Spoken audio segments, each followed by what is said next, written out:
Assalamualaikum warahmatullahi wabarakatuh. Saya sedang bersama dengan guru kita semua. Di sebelah kiri saya Ustadz Arnob Dinar LC. Di sebelah kanan saya guru kita Ustadz Dr. Zulhendri Rais LCMA. Beliau pimpinan Pondok Pesantren Darul Hadis Al-Aidarusyah. Di sini belajar hadis anak-anak dan akan dibangun asrama. Ini di belakang ini saung tempat belajar sementara. Akan dibangun asrama, dana yang dibutuhkan sebesar 2,5 miliar. Nampaknya besar, tapi kalau kita bersama-sama, walaupun kita bukan orang ahli hadis, kita tidak belajar hadis, tapi kalau kita support pembangunan asrama, anak-anak di sini pagi, petang, siang, malam akan belajar hadis, Sahih Bukhari, Sahih Muslim, Sunan Abi Daud, Sunan Nasai, Sunan Tirmidzi, Sunan Ibnu Majah, Muwatta Malik, Mustadrak Al-Hakim, Sunan Ad-Darimi, Musnad Ahmad bin Hambal, mengalir pahalanya untuk kita. Kirimkan 1, 2, 3 sak semen, batu kerikil, batu bata. Datang kemari, lokasinya di Rimbo Panjang. Cari, maka insya Allah jamaah dimanapun berada tidak terbatas tempat dan waktu. Bisa kirim kapan saja, kirimkan donasi ke nomor rekeningnya 82011777775. Sekali lagi, 82011777775. Bank Syariah Indonesia. Ada satu lagi rekening Bank Riau Kepri Syariah. 82011777777. Sekali lagi, Bank Riau Kepri Syariah 82011777777. Konfirmasinya jangan lupa kontak nomor ini. 082169969557. Sekali lagi, 082169969557. Ingat, umur kita tak panjang, siapkan bekal menghadap Allah, amal jariah yang pasti akan mengalir. Berkah selalu. Assalamualaikum warahmatullahi wabarakatuh.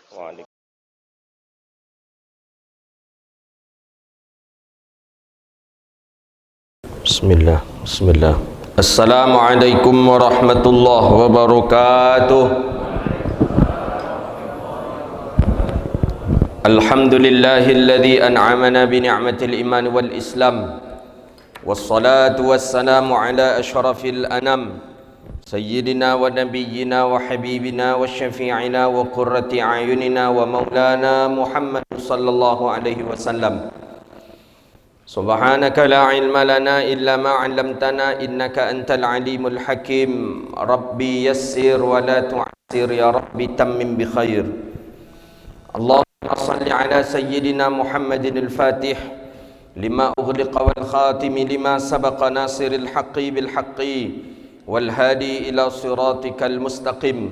Sallallahu alaihi wa ala alihi wa sahbihi haqqa qadrihi wa miqdarihi al-azim. Allahumma bika asbahna wa bika nahya wa bika namut wa ilaikan nusyur. Asbahna ala fitratil Islam wa ala kalimatil ikhlas wa ala dinin nabiyina Muhammad sallallahu alaihi wasallam. Radina billahi rabba wa bil islami dina wa bi Muhammadin sallallahu alaihi wasallam nabiyya wa rasula, amma ba'du.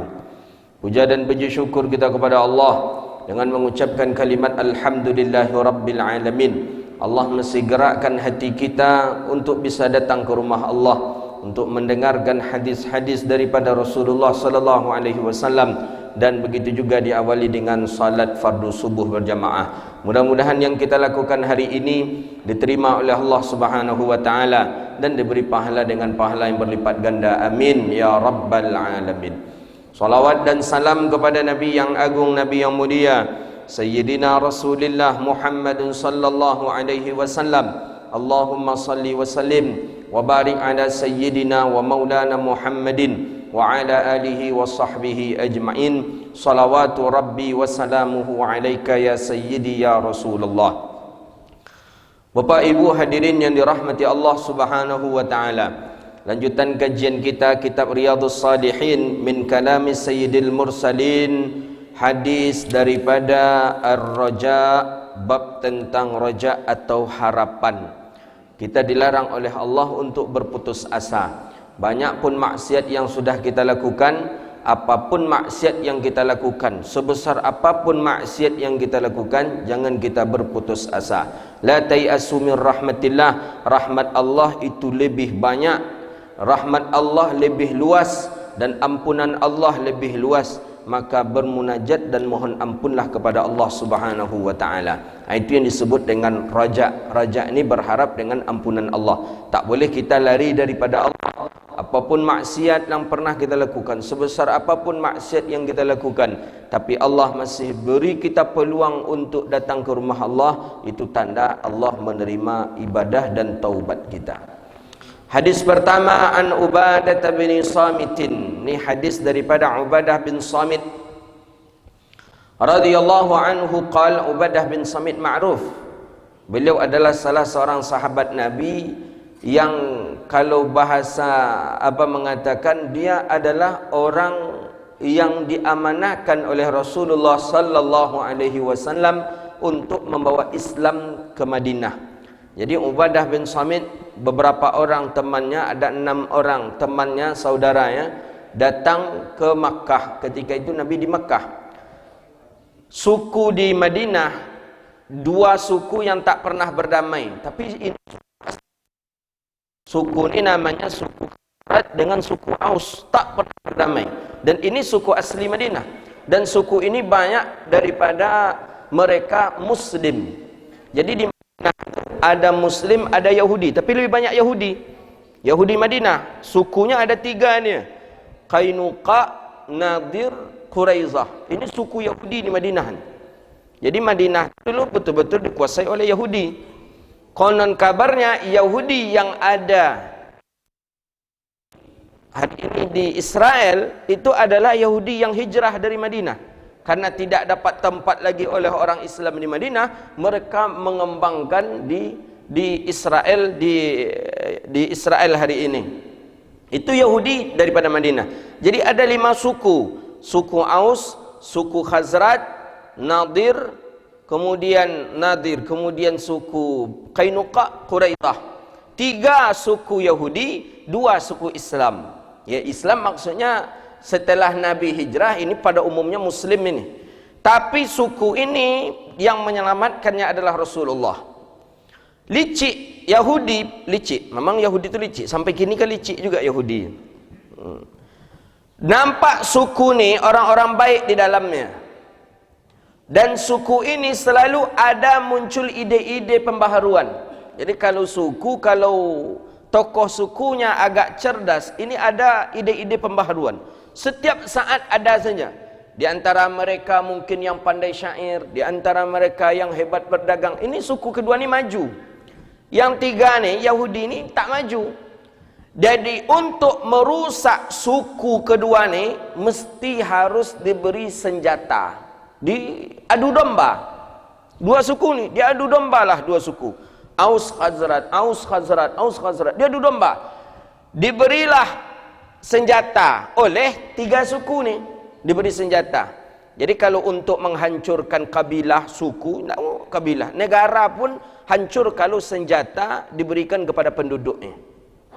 Pasti itu hancur negara. Pasti bunuh-membunuh sudah biasa kan. Jadi itu salah satu cara liciknya Yahudi untuk menghancurkan sebuah negara, sebuah suku. Kita lihat hancurnya Afghanistan, Pakistan, itu senjata beredar enak. Jadi dulu orang-orang Aus, orang-orang Khazraj begitu, disuplai senjata oleh 3 suku ini. Di mana saja berjumpa orang Aus oleh orang Khazraj dibunuh. Di mana saja berjumpa orang Khazraj dengan orang Aus dibunuh. Lama masalah itu. Sampailah Ubadah bin Samit dengan 6 orang temannya ke Makkah. Disampaikanlah, karena ini belum masuk Islam, belum apa-apa. Karena ingin mencari solusi, siapalah yang bisa untuk mendamaikan Aus dan Khazraj. Karena setiap hari mati, setiap hari mati. Berperang Aus dan Khazraj ini. Akhirnya datanglah 6 orang sahabat ini, 6 orang ini datang ke Makkah. Belum Muslim. Di Makkah ketika itu, orang-orang pun banyak menjumpai Nabi Muhammad. Banyak orang-orang menjumpai Nabi Muhammad, dan itu bukan di daerah dekat Ka'bah, dekat Masjidil Haram, tidak, tapi di Aqabah. Aqabah ni di gunung, tempat orang melontar Aqabah di gunung. Itu sunnah daripada sunnahnya Nabi Ibrahim ketika melaksanakan ibadah haji dulu, ada melontar jamrah. Itulah jamratul ula, jamratul wusta, jamratul aqabah. Itu dia dia ada di bukit. Dijumpailah oleh orang yang 6 ini berjumpa dengan Rasulullah sallallahu alaihi wasallam.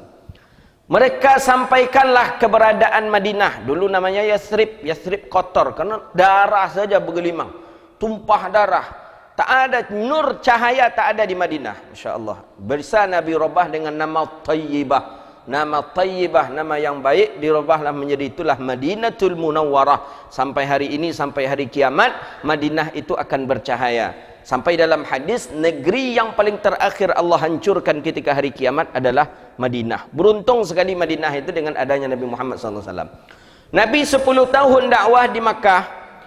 Orang-orang boleh dikatakan 10 tahun itu dakwah Nabi SAW ditolak. Lebih banyak Nabi ditolak. Dakwah ditolak. Puncaknya ketika isteri Rasulullah dengan paman Nabi meninggal dunia. Itu nampak betul semakin kejamnya orang-orang kafir Quraisy kepada Nabi SAW. Jadi Nabi pun sudah ada keinginan untuk meninggalkan kampungnya. 10 tahun dakwah itu saja. Tak maju. Bukan tak maju, malah ditolak. Tak ada yang ingin berdakwah dengan Rasulullah kecuali orang-orang yang Allah titipkan iman. Jadi memang urusan dakwah ni berat Bapak Ibu. Berat sekali. Ada yang menerima, ada yang menolak. Dan justru Nabi 10 tahun ditolak malah. Bukan menerima, ditolak 10 tahun lamanya berdakwah. Kalau kita 10 tahun ditolak ini mungkin tak kesanggup kita ini. Kita mungkin ngajak orang kepada kebaikan sekali, 2 kali, 3 kali. Nak kamu tinggalkan aja lagi. Nabi 10 tahun. 10 tahun di Madinah ditolak. Nabi akan mencari bagaimana cara untuk pergi keluar dari Madinah. Dicoba tawarkan ke suku ni menolak. Tawarkan ke suku ni menolak. Tawarkan ke suku ni menolak. Malah ada yang membuat syarat. Namanya suku Sa'sa'ah, kalau tak salah saya nama kabilah sukunya Sa'sa'ah. Jadi tokoh suku tu, kami bisa Muhammad menerima engkau hai Muhammad. Ini belum masuk Islam. Dan saya jamin seluruh kabilah suku saya masuk Islam Muhammad. Kata Sa'sa'ah ini, tapi syaratnya satu saja Muhammad. Apa syaratnya? Syaratnya kalau engkau mati nanti aku yang jadi Rasul. Itu kata si Sa'sa'ah. Kurang ajar namanya kan. Jadi amunya Muhammad, saya jamin seluruh kabilah suku, saya jamin seluruh penduduk suku masuk Islam. Saya jamin engkau pun berada di tempat kami dalam keadaan aman. Satu saja syaratnya, setelah engkau meninggal dunia, kerasulan itu pindah kepada aku. Kata si kabilah suku dari Bani Sa'sa'ah. Nabi pun tersenyum, kata Nabi, ini bukanlah bagian daripada titel dan gelar, kata Rasulullah. Ini adalah amanah daripada Allah. Itu tentu Allah lah yang akan mengambilnya. Kalau untuk calon, kalau jadi bupati, kita jadi wali kota bisa macam itu. Mereka apa kalau apa tertangkuk dan lelahnya kan bisa kalau itu tu. Tapi kalau untuk jadi nabi mana bisa? Untuk menjadi rasul itu Allah, itu utusan Allah, haknya Allah itu. Jadi Nabi mengatakan tak bisa. Nabi mengatakan tak bisa, dia pun memang tidak mau menerima Rasulullah sallallahu alaihi wasallam. Jadi ada koneksinya ketika Nabi berkeinginan sudah nak meninggalkan Makkah, orang-orang berenam ini datang berjumpai Rasulullah. Belum masuk Islam. Berjumpa dengan Rasulullah, minta solusi. Kami sekarang sedang berkelahi ya Rasulullah, antara kami dengan kami, suku Khazraj dengan suku Aus sedang berkelahi yang tidak ada kesudahannya ya Rasulullah. Tidak nampak kami bagaimana cara menyelesaikannya. Akhirnya kata Nabi, Nabi ajak mereka berdakwah, Nabi ajak dulu dengan Islam. Mau mereka masuk Islam, mereka mau. Setelah mereka masuk Islam, Nabi pun ngajak dia duduk di Aqabah ketika itu. Diajak oleh Nabi masuk Islam, tapi sebelumnya Nabi bacakan ayat-ayat Allah. Nabi bacakan ayat-ayat Allah, Nabi nasihati tentang perdamaian, Nabi nasihati tentang persaudaraan dan tujuan daripada kehidupan. Seluruh daripada yang hadir tadi daripada suku yang ada di suku Khazraj, Ubadah bin Samit ni dari suku Khazraj. Akhirnya mereka mengatakan, kami beriman dengan Rasul yang ini yang kami tunggu. Jadi maksudnya Nabi Muhammad inilah Rasul yang kami tunggu-tunggu, yang akan bisa menyelesaikan permasalahan kami. Dan akhirnya mereka balik lagi dari suku Khazraj, balik Ubadah bin Samit balik ke Madinah, menceritakan kepada penduduk Madinah, kalau kami sudah menjumpai solusinya. Solusinya itu ada di Muhammad. Muhammad adalah utusan Allah, Nabi daripada akhir zaman. Dan balik 6, tiba lagi 40, balik lagi datang 70. Penduduk Aus dan Khazraj ni berganti-gantian. Kalau sudah diislamkan oleh Rasulullah, hilang bunuh-membunuh, hilang tuding-menuding, hilang salah menyalahkan, karena sudah dijanji setia oleh Rasulullah sallallahu alaihi wasallam. Akhirnya dari suku Aus dan Khazraj banyak masuk Islam. Nabi belum juga sampai ke Madinah ni. Belum sampai Nabi di Madinah, tapi mulai terasa oleh penduduk Madinah yang dulu Yathrib, mereka bersaudara. Mulai terasa orang-orang Aus tidak ingin ribut, orang-orang Khazraj pun tak ingin ribut. Kenapa? Mereka sudah diikat oleh ikatan cinta, la ilaha illallah Muhammadur Rasulullah. Luar biasa, Masya Allah dakwah Nabi. Nabi nasihati, Nabi ambil tangannya masing-masing, Nabi bai'ah, la ilaha illallah Muhammadur Rasulullah. Nabi syahadatkan, Nabi nasihati. Orang kalau sudah mengucapkan 2 kalimat syahadat, tak boleh ia membunuh saudaranya, tak boleh ia merampas hartanya, tak boleh ia merusak kehormatan saudaranya. Dinasihati oleh Rasulullah. Datang lagi satu rombongan 70, datang lagi. Akhirnya mendengar kondisi seperti itu, orang yang 3 kabilah suku Yahudi ni panik dia. Kenapa? Senjata tak laku lagi. Senjata tak laris lagi. Adu domba pun tak main lagi. Kenapa? Karena orang sudah beriman nih di Madinah. Maka lebih kencang di Madinah itu Islam. Cepat Islam berkembang di Madinah. Karena yang dirindukan oleh penduduk Madinah, Aus dan Khazraj ini bukannya pertikaian, tapi yang paling dirindukannya adalah perdamaian. Dan perdamaian itu ada daripada dirinya Rasulullah sallallahu alaihi wasallam. 10 tahun tambah 3 tahun, 13 tahun, tak juga nampak perkembangan di Mekah. Maka pas pula lah perintah Allah melewati malaikat Jibril, Nabi untuk hijrah ke Madinah. Hijrahlah Nabi ke Madinah. Ketika Nabi hijrah ke Madinah, Aus dan Khazraj Muslim taman seluruhnya. Bayangkan, cuma dakwah berapa tahun saja, Khazraj bisa Muslim, Aus bisa Muslim, Nabi persaudarakan. Maka inilah menjadi suku Ansar. Bukan suku, apa namanya?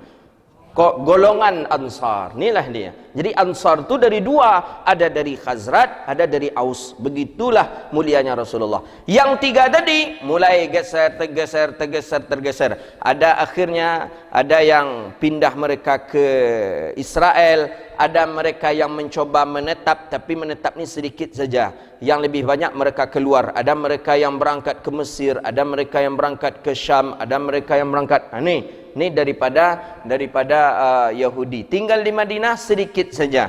Tapi yang tinggal di Madinah ini sudah mengikuti aturan yang ada di dalam Islam. Itulah dia, fabima rahmatim minallahi lintalahum walau kunta faddan ghalidhan qalb. Mereka berubah, yang tinggal di Madinah ni lama-lama berubah masuk Islam. Kenapa? Karena yang mereka lihat tidak ada sedikit pun akhlak yang tercela daripada diri Rasulullah sallallahu alaihi wasallam. Disitulah dia, fabima rahmatim minallahi lintalahum walau kunta faddan ghalidhan qalb. Dalam ayat disebutkan itu bahawa tidak ada kekerasan daripada diri Rasulullah.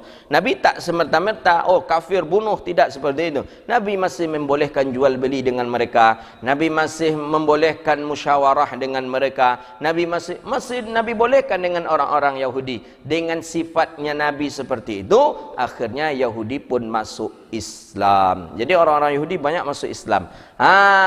Ada kaitannya. Yahudi banyak masuk Islam. Ketika Yahudi masuk Islam, tokoh-tokoh Yahudi masuk Islam, ketika Nabi meninggal dunia, tokoh-tokoh Yahudi yang masuk Islam ini tidak dibuangnya istilah-istilah Yahudinya ketika mereka waktu jadi Yahudi. Akhirnya muncul ucapan-ucapan dari mulut mereka, dan orang banyak mengatakan ucapan keluar dari mulut mereka itu adalah ucapan Rasulullah, padahal itu bukan ucapan Rasulullah, tapi itu adalah bahasa agama mereka ketika mereka menjadi Yahudi. Itulah timbulnya hadis maudhu'. Itu dia. Jadi hadis palsu itu banyak bertanya-tanya, kok bisa pula hadis palsu itu ada, Ustaz? Dia tidak diucapkan Rasulullah, tidak dikerjakan Rasulullah, tapi ketika ditinjau sanadnya bisa pula sampai kepada, tengok siapa yang memulai daripada hadis-hadis maudhu', yang punya kerjanya adalah orang-orang Yahudi. Yahudi yang punya kerja hadis maudhu' itu. Bertetangga dia saling jual sama pedagang dengan pedagang. Ni pedagang Muslim, ni pedagang Yahudi. Pedagang Muslim ni tengok habis terus sayurnya sampai ke taruang-taruang pun diboli dia orang. Jadi tiba Yahudi, kata Yahudi, bukannya Rasul kalian melarang kalian makan terung? Enggak, kata orang Muslim, enggak ada Nabi kami. Ada, kata Yahudi. Kata Yahudi ini, man akala badhinjana dha'afa zakarahu. Kata Nabi kalian, siapa yang memakan terung maka lemahlah syahwatnya. Itu hadis maudhu' tu. Padahal Nabi tak pernah mengucapkannya. Nabi tak pernah membacanya, tapi bisa yakin orang. Itulah yang dikumpulkan. Siapa yang memakan terung lemahlah syahwatnya. Jadi kalau makan gitu. Padahal enggak, justru makan taruang tu lebih ancak. Orang dulu taruang aja makan, anak 2 boleh urang, 3 boleh urang. Dipanggang taruang, muak dipanggang, digoreng pula, muak digoreng, diobui dan nyata taruang tu. Muak lagi dimasukkan pula ke nasi. Alhamdulillah anak 2 boleh 3 boleh urang. Gitu sampai tu. Jadi tidak ada.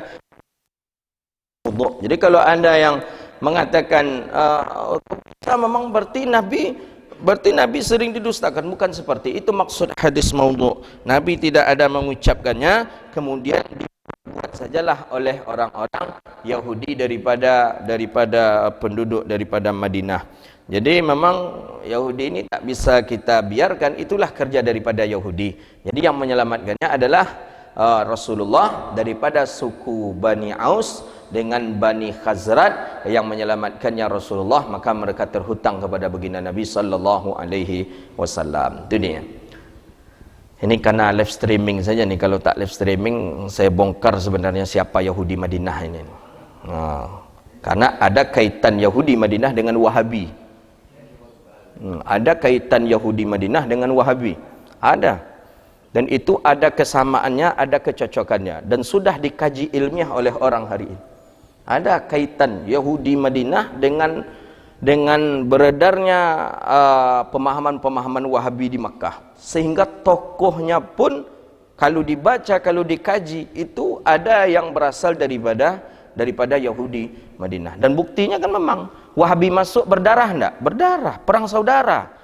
Perang saudara ketika Wahabi masuk ke Makkah. Dibunuh ulama-ulama sufi, bukan hasil cerita dongeng, dinukilkan oleh adik beliau sendiri, adiknya daripada Muhammad bin Abdul Wahab, Sulaiman ibn Abdul Wahab, saudaranya, dinukilkan bagaimana dia mengejar ayah dan saudaranya, bagaimana dia membunuh. Ada satu ketika jemaah haji, ketika itu dikumpulkan jemaah haji itu dibunuh pas seperti membunuh daripada menyembelih seperti menyembelih onta. Bacalah kitab namanya Tarikh An-Najdi. Itu orang yang menulis itu tuh lahir ketika lahirnya Wahabi, bukan cerita-cerita.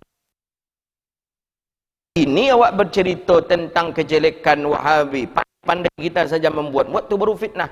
Tapi kita hari ini menceritakan keburukannya Wahabi, preferensi orang yang melihat kenyataannya Wahabi, itu bukan fitnah, itu ilmiah. Ada kaitannya ini. Tokoh-tokohnya, siapa orangnya yang membawa itu, ada. Dan itu berasal daripada Madinah, Yahudi Madinah. Jadi memang kerja Yahudi seperti itu. Maka sampai hari ini orang aman-aman saja di Nusantara ini dulu membuat maulid Nabi, tak ada selisih paham. Nak maulid silahkan, nak tidak tak apa-apa, nak kunut silahkan, nak zikir jahar silahkan. Ini mulai ini dipanas-panaskan. Mulai tak boleh maulid Nabi, Nabi tak pernah maulid, ini merayakan peringatan matinya Nabi, Nabi manusia biasa, tak boleh begini-begini. Ini akhirnya perang saudara. Ini kita khawatir nih, Yahudi ini masih ada berbekas di mereka. Bahaya. Dulu orang aman-aman saja di Nusantara ini. Maulid Nabi apa di mana-mana. Tapi alhamdulillah, memang kerja mereka ini mengklaim saja. Mereka mengklaim Pekanbaru kota sunnah. Mereka mengklaim alhamdulillah di Pekanbaru tegaknya sunnah. Padahal dia tidak tahu tiap malam di Pekanbaru ini orang memperingati Maulid Nabi. Saya senang sekali. Keluar rumah, kita buka rumah, kita buka jendela, kita silau, kita dengarkan. Di sana orang baca berzanji. Malam besoknya di sana orang baca simtud durar. Besoknya orang ceramah maulid. Tiap malam dalam bulan Rabiul Awal ini telinga kita mendengar orang di mana-mana maulid Nabi. Kalau memang kota sunnah tentu ontok-ontok aja orang pas maulid Nabi. Jadi sunnah mana yang mereka maksud ini? Ini mereka mengklaim. Akhirnya diklaim pula lagi siapa? Tuanku Tambusai diklaim aja kerjaan ini. Diklaim, nanti diklaim pula, nanti jangan-jangan mereka klaim pula mereka lebih alim daripada sahabat Nabi sallallahu alaihi wasallam. Jadi setiap ada perkelahian, setiap ada permusuhan, ini pasti ada biangnya ini. Biangnya ini Yahudi ini. Biangnya ini Yahudi. Maka hati-hati gitu. Kalau ada yang mengadu domba, yang ada merusak-merusak, itu mungkin ada tabiat Yahudi. Jangan-jangan darahnya mungkin ada darah Yahudi mengalir kayaknya mungkin. Bahaya nih Yahudi ini, merusak betul, merusak, sangat merusak Yahudi di Madinah. Dan alhamdulillah adanya Nabi Muhammad, Nabi persaudarakanlah, Nabi ikatlah suku Aus dan Khazran menjadi kaum Ansar yang dipuji oleh Allah dalam Al-Quran. Apa kata Allah dalam Al-Quran? Muhajirin wal Ansar. Orang-orang muhajirin, orang-orang Ansar dari Khazrat dan Aus radhiyallahu anhum wa radu'an, mereka itu diredai oleh Allahu Rabbun Jalla Jalaluh. Inilah dia sahabat Nabi yang bernama Ubadah bin Samit radhiyallahu ta'ala an. Beliau ini sempat jadi qadhi. Jadi beliau mendengar cerita kata Nabi, orang-orang yang amanah, orang-orang pemimpin, orang yang mendapatkan amanah untuk jadi itu gemetar daripada tubuhnya Ubadah bin Samit. Langsung Ubadah bin Samit teriak, Allah, aku tak akan mau jadi pemimpin Ubadah bin Samit. Kalau saja Ubadah bin Samit tak ingin, berat pemimpin Ubadah bin Samit.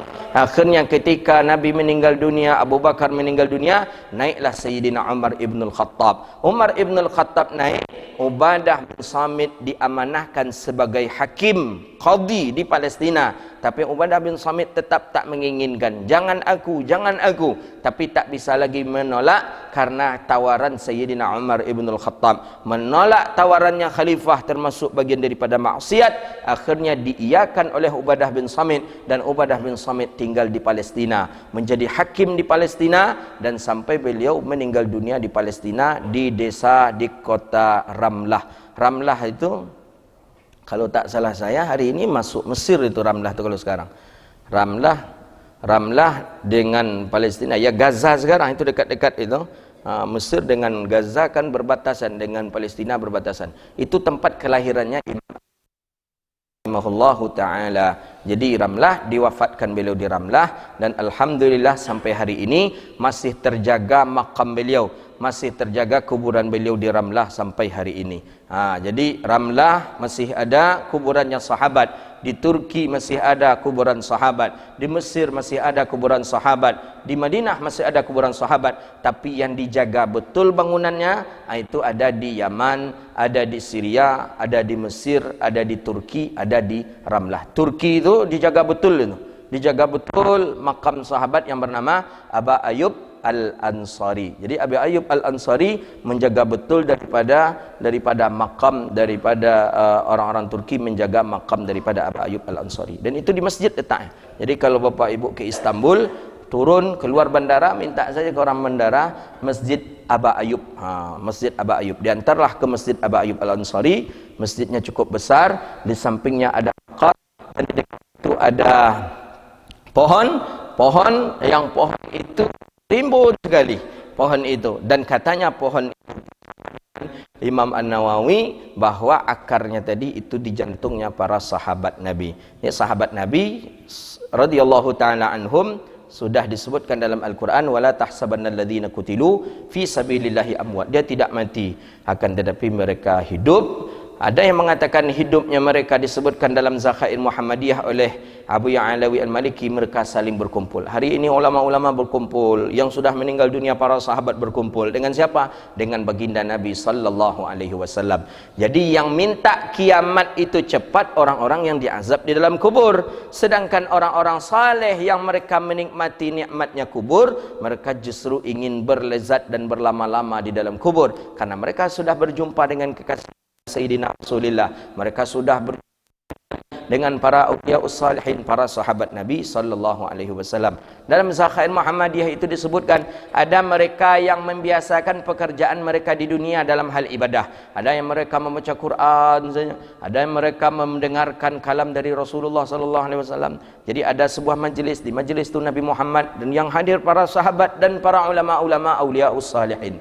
Setidaknya itulah yang kita harapkan dengan kita membaca hadis Rasulullah, dengan kita menziarahi makam auliyaus salihin, setidaknya kita dapat percikan itu nanti ketika kita meninggal dunia. Dapat awak bagian sudut-sudut aja jadilah.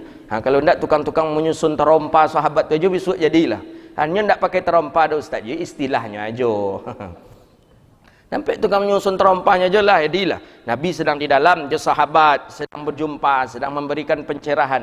Awak dapat di luar mendengar-dengar suara Nabi, tukang susun-susun terompah jadilah. Kalau bisa di dalam lebih ancak. Tapi kalau menengok mau kuku amal, ndak so bisa awak di dalam tu rasanya. Tapi untuk nyusun-nyusun terompah jadilah. Untuk matur-atur parkir ronda tu jadi je lah. InsyaAllah. Amin. Mudah-mudahan. Ya, orang-orang soleh, kata Nabi kan sudah Nabi sebutkan. Nanti mereka, kalian kata Rasulullah akan dikumpulkan dengan orang yang kalian cintai. Kan sudah disebutkan dalam hadis sebelumnya. Akan dijumpai dengan, akan ditemukan, akan dikumpulkan dengan orang-orang yang kita cintai. Maka dari sekarang cintailah Sayyidina Rasulullah. Dari sekarang cintailah Rasulullah sallallahu alaihi wasallam. Allah akan mengumpulkan kita nanti di surga bersama Sayyidil Mursalin, Sayyidina Rasulullah sallallahu alaihi wasallam. Qala, apa kata Ubadah bin Samit? Hadis ini sahih muttafaqun alaih. Qala Nabi, qala Rasulullah sallallahu alaihi wasallam. Nabi sallallahu alaihi wasallam bersabda, kata Nabi, man syahida an la ilaha illallah wahdahu la syarikalah wa anna Muhammadan abduhu wa rasuluh wa anna Isa abdullahi wa rasuluh wa likalimatuhu alqaha ila Maryam wa ruhu minhu wal jannatu wan naru haqq adkhalahu Allahul jannata ala ma kana minal amal. Muttafaqun alaih. Apa kata Nabi sallallahu alaihi wasallam? Ya, ni, jangan kita cepat berputus asa. Surga luas, surga masih terbuka untuk kita. Walaupun orang mencap kita ahli neraka, tapi surga Allah lebih luas. Dan bukan mereka yang menentukan kita masuk ke dalam surga atau neraka. Yang punya hak paten mengizinkan kita masuk ke neraka adalah Allah. Jadi sebanyak pun manusia mengatakan kita ni masuk neraka, kalau Allah yang berkehendak tidak, tidak. Karena surga milik Allah, neraka juga milik Allah.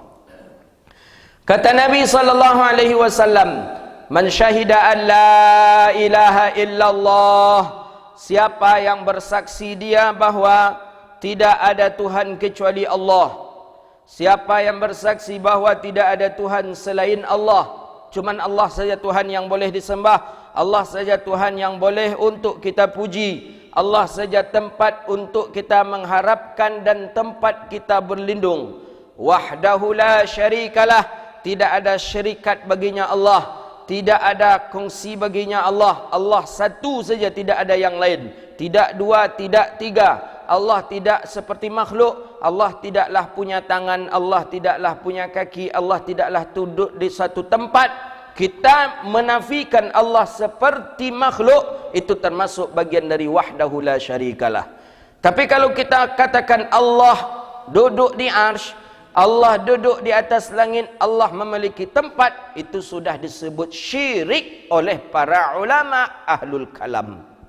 Tak boleh. Man tayaqqana anna Allah Ta'ala lahu makan, siapa yang meyakini bahwa Allah memiliki tempat, maka dia syirik. Jadi mereka menuduh-nuduh kita syirik, rupa yang syirik tinyo rupanya. Dituduhlah orang yang melakukan ziarah kubur syirik, dituduhlah orang yang melakukan talqin mayat syirik, dituduhlah orang yang melakukan tawassul syirik, dituduhlah orang zikir jahar syirik. Ternyata yang pelaku syirik sebenarnya adalah mereka. Kenapa? Mereka tidak mengimani wahdahu la syarikalak. Satu Allah, tidak ada syirikat, tidak ada syirik, tidak ada kongsi, tidak berhajat kepada makhluk. Kalau mengatakan Allah memiliki tempat, berarti Allah masih berhajat kepada makhluk. Kalau kita mengatakan Allah memiliki tangan, tapi tangan Allah tak seperti tangan kita, justru itu juga makhluk berarti. Tangan itu kan sifat dan tidak bisa terputus daripada manusia, tak bisa terpisah daripada makhluk. Itu tangan. Hewan umpamanya atau kita, tangan. Allah punya tangan, tapi tangan Allah tidak seperti tangan kita. Ya seperti apa kalau begitu? Tangan itu ada furuk, ada juzuknya. Nih, ada furuknya bisa digerak-gerakkan. Berarti Allah Ta'ala punya furuk, punya juzuk. Itu mustahil bagi Allah. Siapa yang bersaksi bahwa tidak ada Tuhan selain Allah dan dia tidak melakukan kesyirikan, tidak melakukan syirik dan tidak ada kongsi baginya Allah, wa anna Muhammadan, dan bahwa bersaksi dia bahwa Nabi Muhammad dan bahwa Isa itu adalah hamba Allah dan Rasulnya Allah.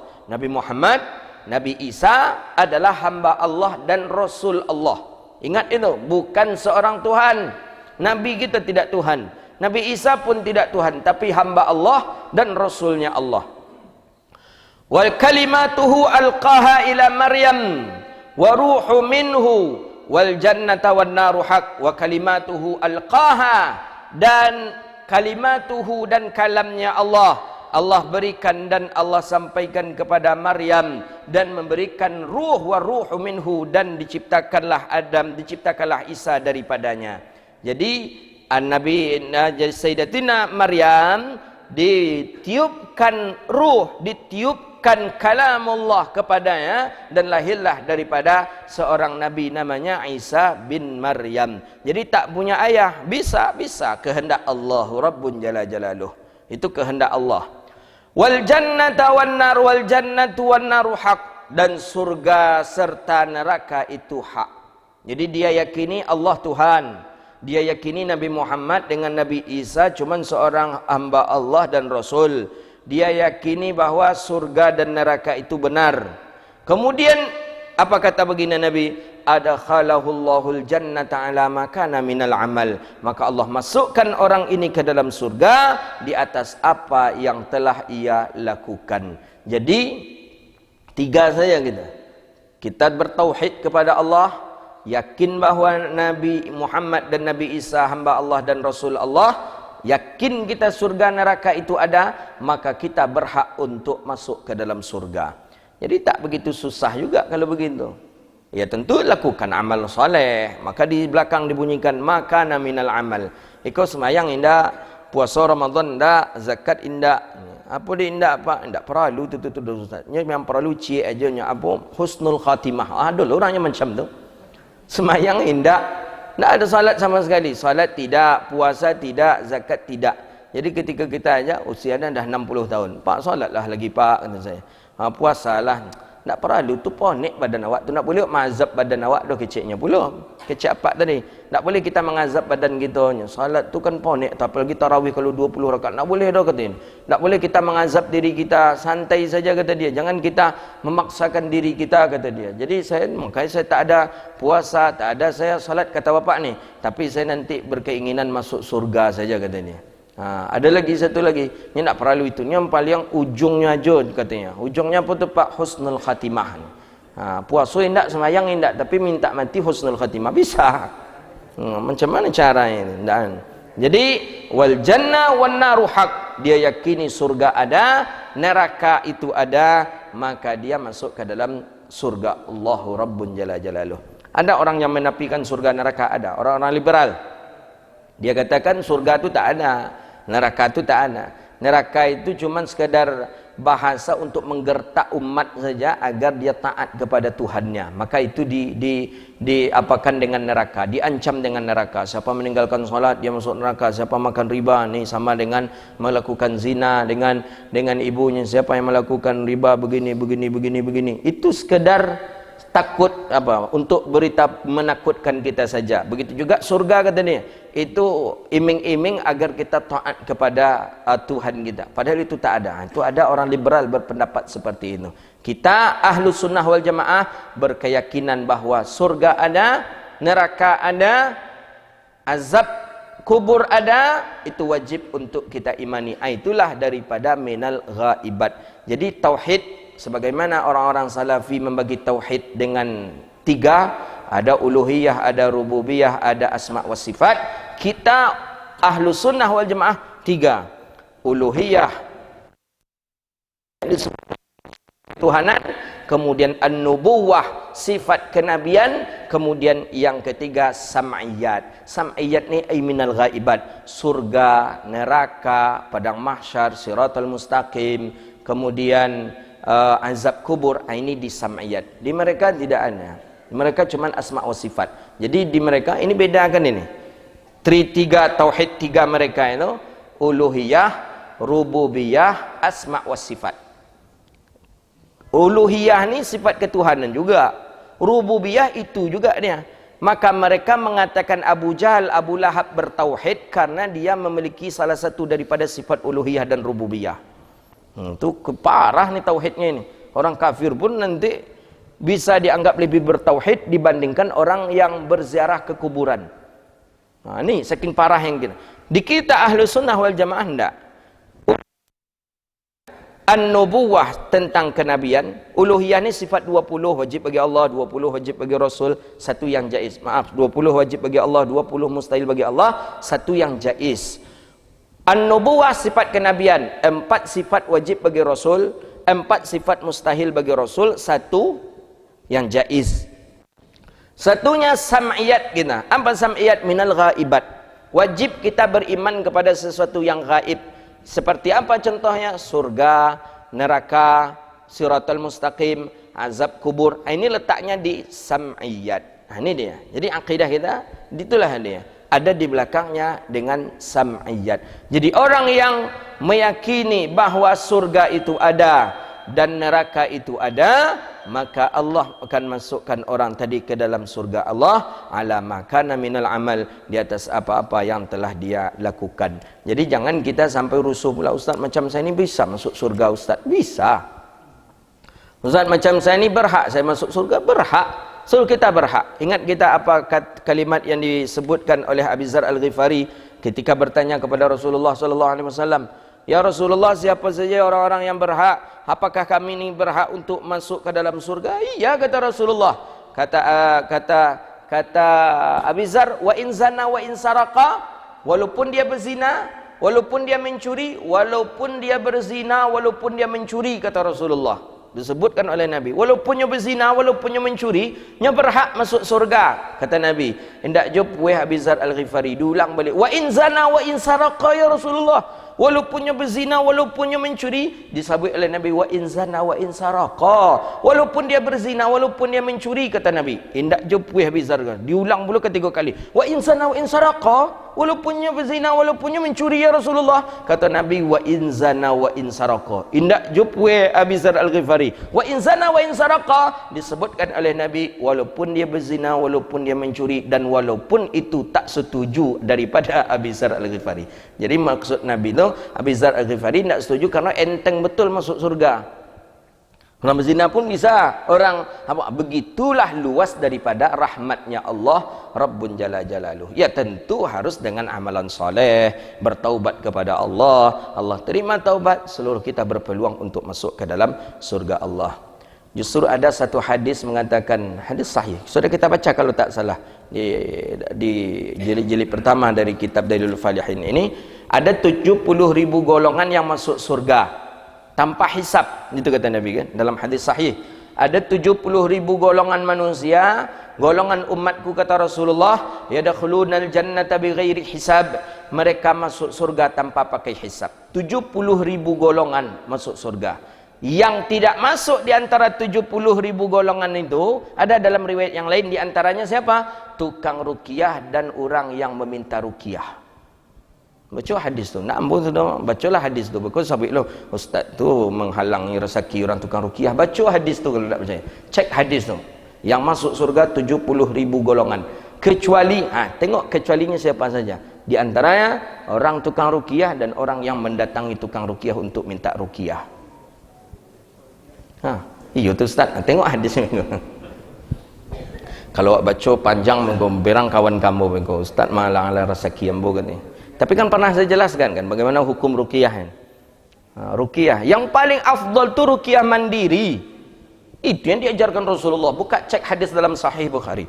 Imam Abi Jamrah menukilkan mensyarah begitu banyak hadisnya di dalam kitab Bahjatun Nufus, Mukhtasar Sahih Imam Bukhari. Tengoklah Hadis-hadis tentang ruqyah mandiri itu yang terlebih afdal. Masuk borok ke rumah awak. Ke rumah kita masuk borok. Tahu borok? Borok monyet. Monyet beda pula, borok lain pula. Dicigak dikincahlah rumah awak tu saudara borok tadi. Piring dilempar ngepop, gelas habis dia, lemari dikuncang-kuncangnya. Habis ada kain dibuangnya. Kita imbau orang dari luar untuk mengusir borok tadi. Pak, tolong pak. Yang terlebih afdal awak dulu mengusirnya, awak ambil kayu, awak tokok, awak ambil golok kita usir ya, atau lebih afdal awak undang orang lain, awak imbau orang untuk mengusirnya. Mana yang lebih encak? Encaklah awak lah. Orang tu kalau ia dapat orang tu, kalau takutlah orang tu je baru, kan tambah habis ya pecah piring. Awak nampak ini langsung ambil kayu, ada kayu langsung lempar, ada golok langsung musnahkan dia dulu. Kita dulu jin di dalam, iblis ada di dalam. Kita minta orang lain mengeluarkan. Bagaimana cara pola pikir kita? Kita dulu yang mengeluarkan. Itulah ruqyah mandiri namanya. Ada ruqyah mandiri, ada. Tengok Nabi mengajarkan kepada Sayyidah Aisyah.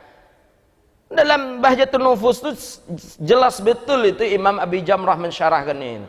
Dengan mengambil air atau tidak, dengan cara ruqyah mandiri, ambil wuduk, setelah ambil wuduk kita salat 2 rakaat, ketika kita akan tidur berbaring di atas tempat tidur, letakkan tangan di mulut, baca Al-Fatihah 7 kali, baca ayat kursi sekali, baca Qul a'udzu birabbil falaq, Qul huwallah 3 kali, Qul a'udzu birabbil falaq 3 kali, Qul a'udzu birabbin nas 3 kali, wa nafatha, kemudian tiupkan nafatha. Nafatha beda dengan nafakha. Nafakha tiup tanpa mengeluarkan udara, tanpa mengeluarkan uap. Tapi kalau nafatha sambil mengeluarkan uapnya, agak basah sedikit, begitu dia, agak lambuk keluarnya gitu nih.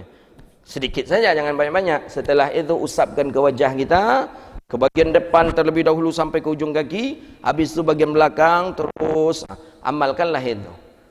La yadurruhu syai', tidak ada yang bisa memberi mudarat. Atau kepada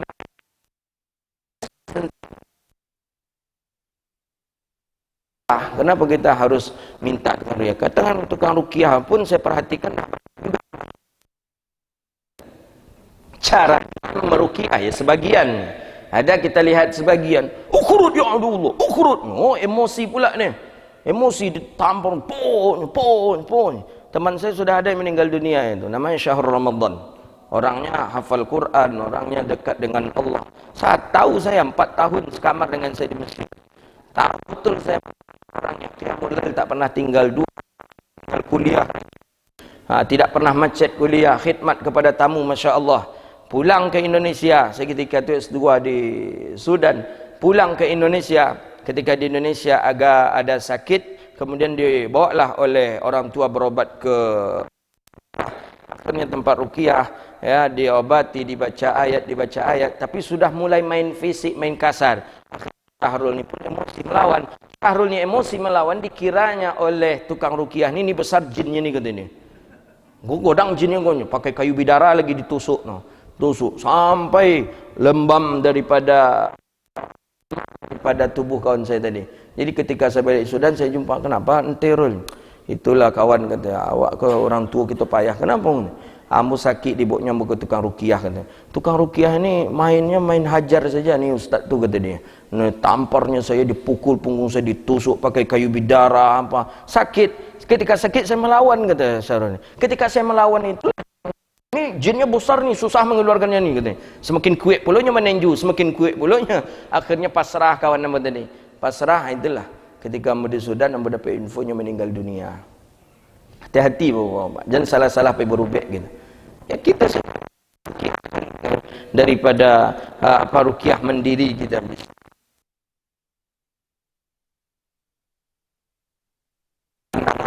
Ya puasa, inkan membaca beberapa hizib, beberapa wirid, insyaallah aman ini, aman.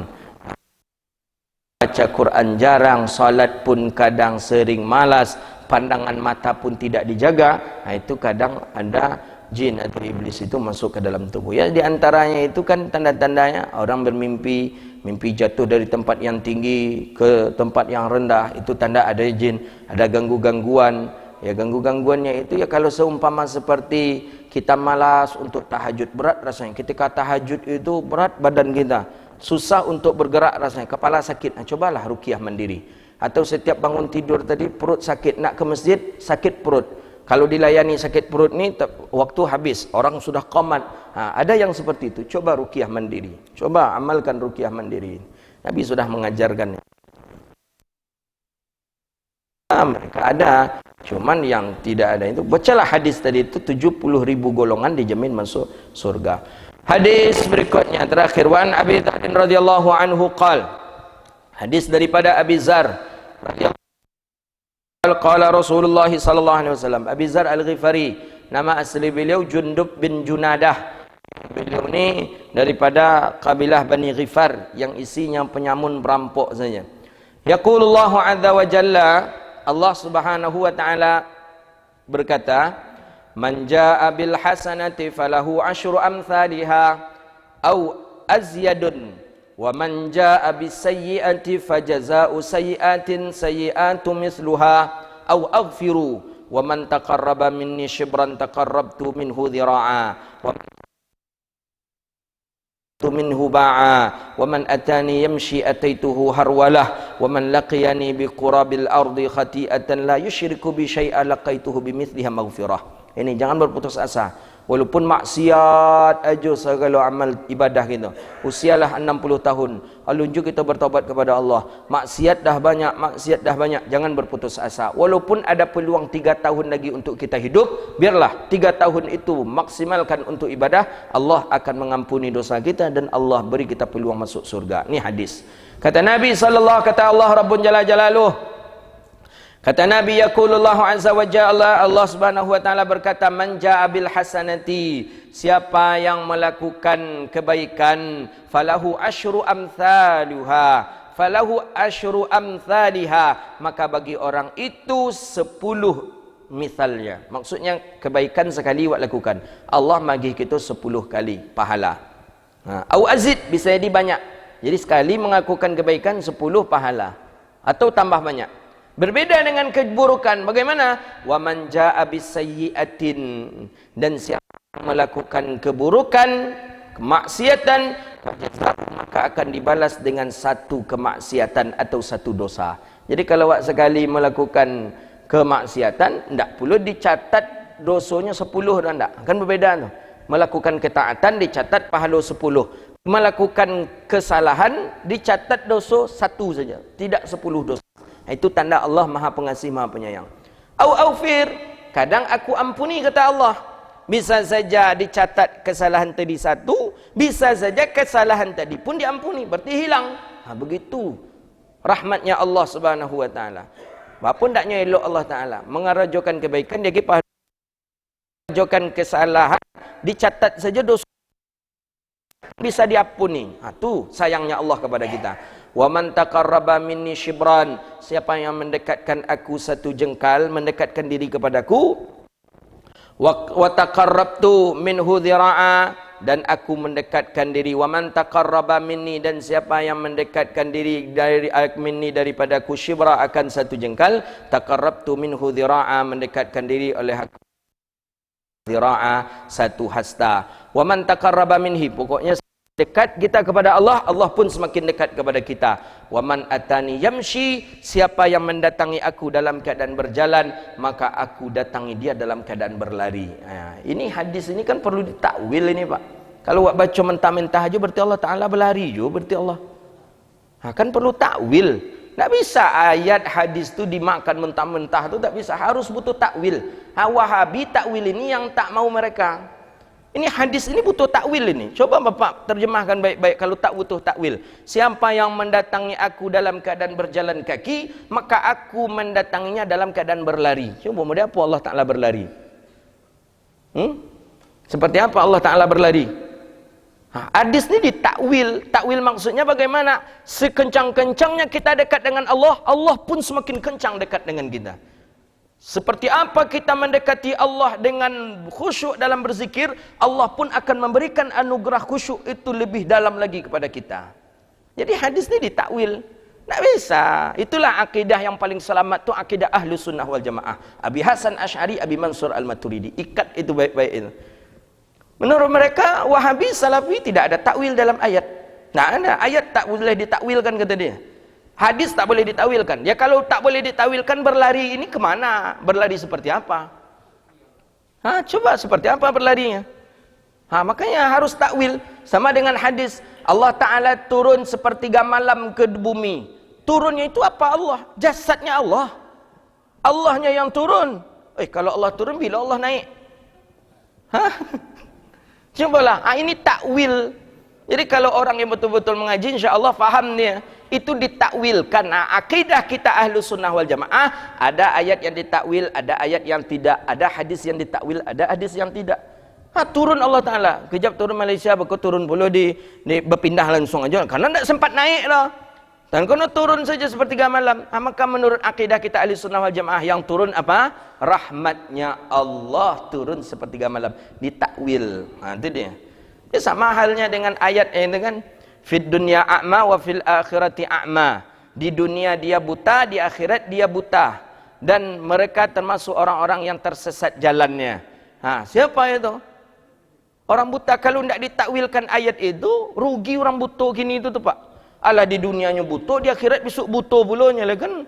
Sosek pula jalannya lagi. Kan tak mungkin ayat itu ditakwil. Buta apa maksudnya? Buta mata hati. Itu dia. Alhamdulillah kita Allah tanamkan akidah yang salim, akidah Ahlus Sunnah wal Jamaah. Itulah Abi Hasan Asy'ari, Abi Mansur Al-Maturidi. Kata Syekh Yusuf Qardawi, 85%, 90% Muslim dunia akidahnya adalah Abi Hasan Asy'ari, Abi Mansur Al-Maturidi. Ini enak saja doktor kita baru-baru ini bilang Asy'ari Maturidi bukanlah ahli sunnah. Jadi mau kasih angku ahli sunnah itu siapa? Jadi kalau memang Asy'ari dengan Maturidi tidak ahli sunnah, berarti hampir 90% penduduk Muslim dunia tidak ahli sunnah. Yang mengatakan itu Syekh Yusuf Qardawi itu. Penduduk Muslim dunia 90% akidahnya Abi Hasan Asy'ari, Abi Mansur Al-Maturidi. Saya mendengar betul dari beliau ketika itu di Al-Azhar. Kalau memang Abi Hasan Asy'ari, Abi Mansur Al-Maturidi bukan ahli sunnah, jadi yang ahli sunnah itu berapa persen cuman? Maka lucu-lucu kadang kawan kau mungkin untuk mencari Khalid Tu'raf saja mungkin agar agak tampil beda, maka memunculkan ide-ide. Dan kadang orang-orang awam pula kan, ayo go gini. Dari dulu lagi orang-orang dulu sudah mengkaji sifat 20, dari dulu lagi ulama-ulama tafsir sudah mentafsirkan ayat-ayat itu dengan takwil, ada dengan ayat, ada dengan hadis, ada dengan qaul, dan malah kan ada juga dengan ra'yi. Maka oleh karena itu bermohonlah kepada Allah agar Allah istiqamahkan kita dalam akidah Ahlus Sunnah wal Jamaah. Allah istiqamahkan kita dalam beramal sesuai dengan amal sunnahnya Nabi sallallahu alaihi wasallam, dan Allah jaga kita, Allah jaga keturunan kita daripada pemahaman-pemahaman yang menyesatkan akidah. Amin ya rabbal alamin. Rabbana atina fid dunya hasanah wa fil akhirati hasanah wa qina adzabannar. Allahumma faqihna fid din wa 'allimna ta'wil wahdina ila siratikal mustaqim. Rabbana hab lana min ladunka rahmatan wa hayyi' lana min amrina rasyada. Allahumma 'izzal islam wal muslimin. Allahumma ansuril muslimina fi kulli makan ya rabbal alamin. Rabbana atina fid dunya hasanah wa fil akhirati hasanah wa qina adzabannar. Wa sallallahu ala sayyidina wa maulana Muhammadin wa ala alihi wa sahbihi ajma'in. Subhana rabbika rabbil izzati amma yasifun. Wassalamun alal mursalin walhamdulillahi rabbil alamin. Demikian, mohon maaf wabillahi taufiq wal hidayah wa ridha wal inayah. Assalamualaikum warahmatullahi wabarakatuh.